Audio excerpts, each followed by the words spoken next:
YouTubers, and welcome to lesson number 5 of my full tutorial series on the PMDG 7v10 NGX. In this lesson we're going to be going through all the instrumentation that we find in this aircraft.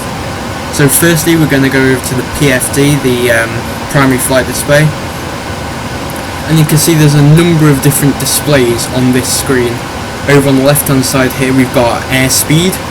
So at the moment on the MCP we've got 100 select, so if we were to change that, see the magenta coloured numbers at the top change, so that is our target airspeed. Going in, our ground speed is in the air, so we could be flying at 40,000 feet but only going 250 knots indicated speed, but our ground speed could be 450 knots, and it's also displayed here on the navigation display, ground speed. In the middle we have our artificial horizon. That's saying the brown colour is the ground and the blue colour is the sky, so we're currently level at the moment, but if we were to take off, pitch up to 15 degrees, these line symbols here would be up at 15 degrees. Coming down here is a compass, so we're currently at about just under 270 degrees. Same on the navigation display, just under 270 degrees. Over here we've got our altitude, so we are currently at 380 feet, but if we wanted to see how many meters we were in, we come over to the little section over here and click the MTRS button and meters would appear, so 380 feet is roughly 116 meters. Up here at the top we've got 10,000 feet selected, which is 3,048 meters. If we were to change that to 7,000 feet,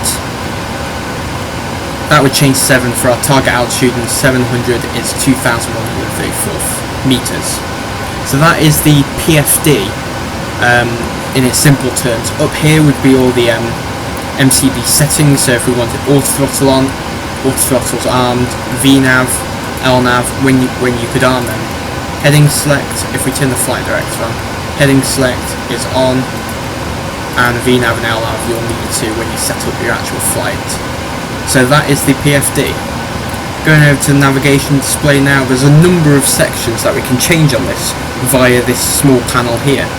We can click the small button on the range knob there, and it has range rings, so 5 miles, 10 miles, 15 miles. That can be changed by changing the range knob. So if we 20 mile ring, 40 mile ring, and so on and so on. Over here we've got different space. We're on map at the moment. We can go to plan, which is used to step through the flight plan and the FMC. And we can go to VOR and APP. They're usually not used as much in flight. Coming here now, we've got terrain, a position one.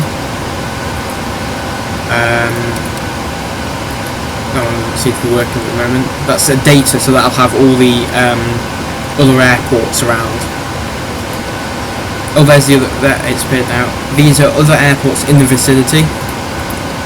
Waypoints, small airfields, I believe that to be, and that's it for that small panel.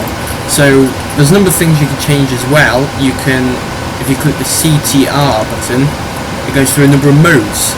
So this is one of my favourite ones. So it shows if we had a flight pan on the FMC in the legs page, it would appear on here.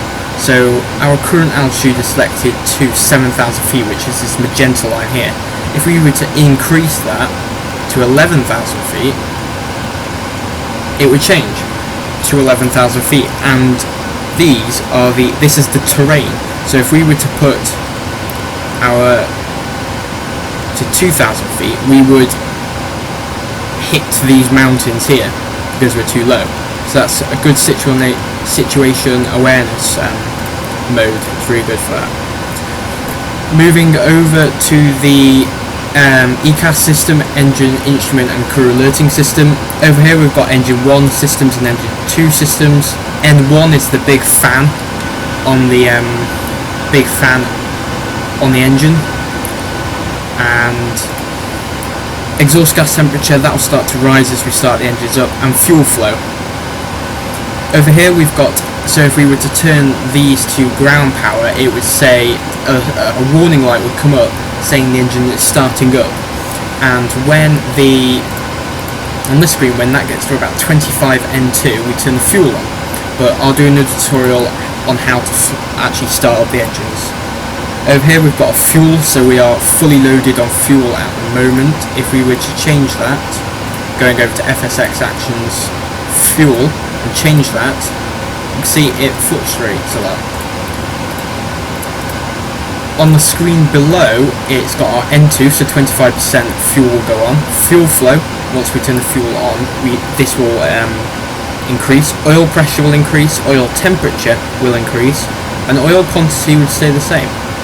So that is basically all our engine information, basically. If we click this small little button here, just next to the auto brake, we've gone to flight controls. So as you can see, we've got our hydraulic pressures, our brake temperatures, very useful upon landing, and our ailerons and elevators and flaps. So if we were to test our flight controls before departure, rudder left, rudder right, elevator up, elevator down, aileron left, aileron right, and also the quantity of percent of hydraulic fluid changes as well. If we were to put the spoilers up, so that's the spoilers on the wing, they would change as well. So like I said, when testing the flight controls, aileron right, aileron left, and elevator, because obviously the flight crew will not be able to look outside when testing their flight controls, so it's very useful to know if your flight controls are working. For displays, that is it basically. They've got the clock here, so you'd start the clock upon takeoff, and it also shows the time and lots of other modes. So same on the first officer side with his little small panel here which controls the navigation display, and you've got your PDF, primary flight display, sorry. And that is it for display. So this has been quite a short video, but I think very useful to know what these displays are actually showing you. So I do hope I see you in lesson number 6, where we'll do an engine start tutorial. And thanks for watching, don't forget to subscribe.